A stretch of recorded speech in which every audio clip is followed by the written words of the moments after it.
Hi friends, Anjali food കോർട്ടിലേക്ക് സ്വാഗതം. ഇന്നത്തെ recipe beef പക്കോടയാണ്. ഒരു നോൺ വെജ് പക്കോട. ഇത് സൂപ്പറാണ്, നല്ല ടേസ്റ്റാണ്. നമുക്ക് നോക്കാം. പക്കോടയുടെ ഇൻഗ്രീഡിയൻസ് ഇവിടെ വന്നിട്ടുണ്ട്. വേഗം തന്നെ നോട്ട് ചെയ്തോളൂ. അപ്പോൾ നമുക്ക് സ്റ്റാർട്ട് ചെയ്യല്ലേ. പക്കോടയ്ക്ക് നമുക്ക് കടലമാവ് ആവശ്യമുണ്ട്, അതുപോലെ തന്നെ അരിപ്പൊടിയാണ്.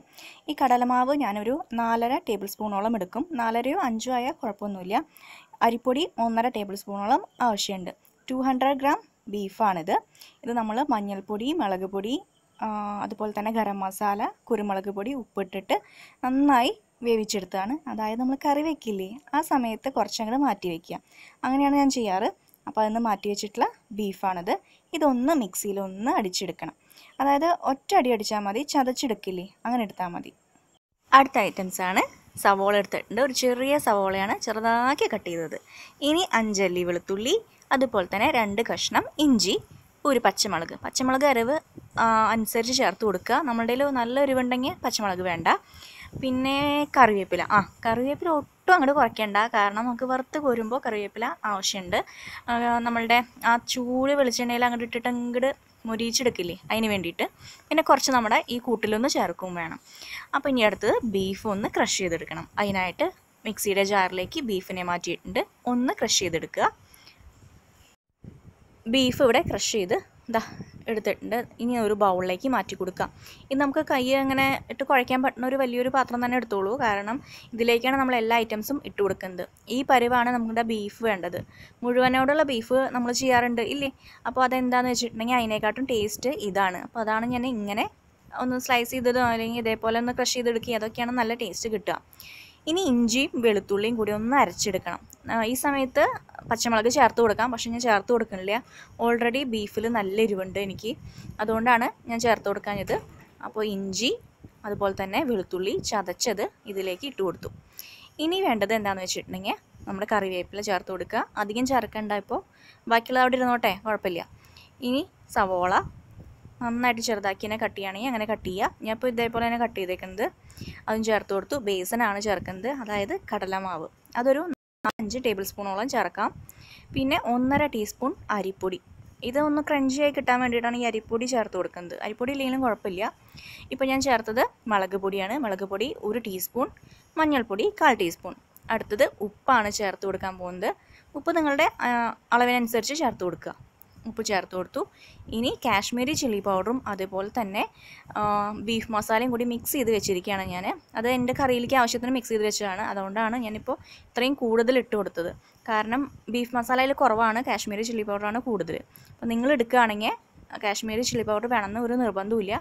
ബീഫ് മസാല ഒരു 1.5 ടേബിൾ സ്പൂണോളം ചേർത്ത് കൊടുത്തു. ഇനി ഞാൻ അതിലേക്ക് കുറച്ച് നമ്മളുടെ സോമ്പുല്ലേ, അതിനെന്താ പറയുക, പെരിഞ്ചീരകം അതാണ് ചേർത്ത് കൊടുത്തത്. പിന്നെ കുറച്ച് വെള്ളം ചേർത്തിട്ട് നന്നായിട്ട് അങ്ങോട്ട് മിക്സ് ചെയ്യുക. ഇതുപോലെ തന്നെ കൈകൊണ്ട് തന്നെ മിക്സ് ചെയ്യാൻ നോക്കിക്കോളൂ, കാരണം കട്ട പിടിക്കില്ലെങ്കിൽ. ഇപ്പോൾ ഒരു 1/4 ഗ്ലാസ് വെള്ളം ഒഴിച്ചിട്ട് ഇങ്ങനെ നമ്മളുടെ മാവ് കിട്ടിയിട്ടുണ്ട്. ഇതാണ് ഇതിൻ്റെ കറക്റ്റ് അളവ്. കുറച്ച് വെള്ളം കൂടി പോയിട്ടുണ്ടെങ്കിൽ അത്ര ടേസ്റ്റ് ഉണ്ടാവില്ല കേട്ടോ. അപ്പോൾ സൂക്ഷിച്ച് വെള്ളമൊക്കെ ചേർത്ത് കൊടുക്കുക. ഇനി നമുക്കിത് ചൂട് വെളിച്ചെണ്ണയിലിട്ടൊന്ന് ഫ്രൈ ചെയ്ത് എടുക്കണം. അപ്പോൾ നമുക്ക് സ്റ്റാർട്ട് ചെയ്യാം. അപ്പോൾ ഞാൻ ഒരു ട്രിപ്പ് ഉണ്ടാക്കി കഴിഞ്ഞു. അത് അതിൻ്റെ വീഡിയോ കിട്ടിയില്ല. അപ്പോൾ ഞാൻ സെക്കൻഡ് ട്രിപ്പാണ് ഉണ്ടാക്കുന്നത്. ഞാൻ നന്നായിട്ട് തിളച്ച വെളിച്ചെണ്ണയിലേക്ക് ഇതേപോലെ കൈകൊണ്ട് തന്നെ ഓരോരോ അത്രയ്ക്ക് വലിയ ഉരുളൊന്നും വേണ്ട, ചെറുതാക്കിയിട്ട് പിച്ചിടില്ലേ, അങ്ങനെ ഇട്ട് കൊടുത്താലും നല്ല ടേസ്റ്റ് തന്നെയാണ്. ഇതേപോലെ ഇട്ട് കൊടുത്താലും നല്ല തന്നെയാണ്. അപ്പോൾ ഇങ്ങനെ ഇട്ട് കൊടുക്കുക. അപ്പോൾ നന്നായിട്ട് തിളച്ച വെളിച്ചെണ്ണയിലേക്ക് തന്നെ ഇടാൻ നോക്കണം. വെളിച്ചെണ്ണയോ ഓയിലോ ആയ ഒരു കുഴപ്പമില്ല. ഇതേപോലെ ഇട്ട് കൊടുക്കാം. ഞാൻ പിന്നെ ഇൻഗ്രീഡിയൻസിൽ വെളിച്ചെണ്ണയുടെയും വെള്ളത്തിൻ്റെയും അളവ് പറഞ്ഞിട്ടില്ല.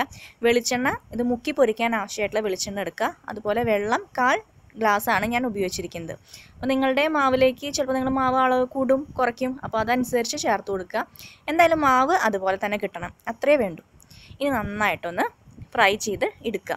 ഇതിങ്ങനെ നന്നായിട്ട് നല്ല ഹൈ ഫ്ലെയിമിൽ വെച്ചിട്ട് ഇടണ സമയത്ത് നന്നായിട്ട് തീ കൂട്ടി കൊടുക്കുക.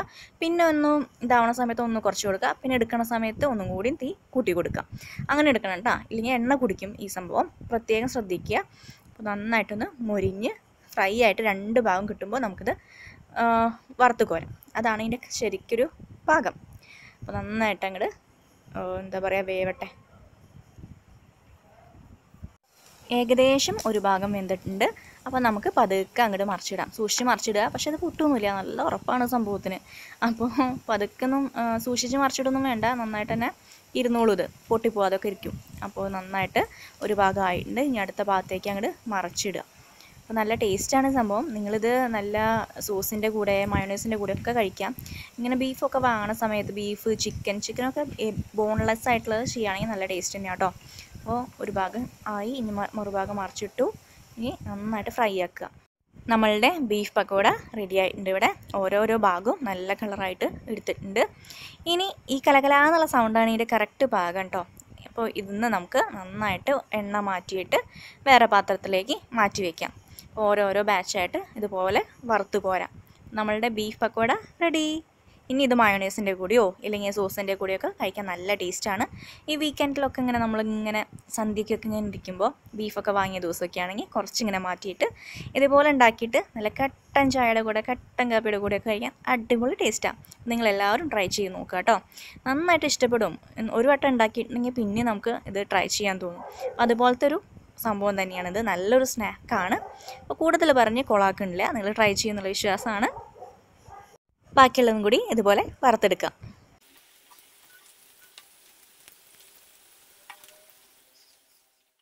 ഇതാ നമ്മളുടെ പക്കോട നല്ല ക്രഞ്ചി ആയിട്ട് തന്നെ ഇരിക്കുന്നുണ്ട്.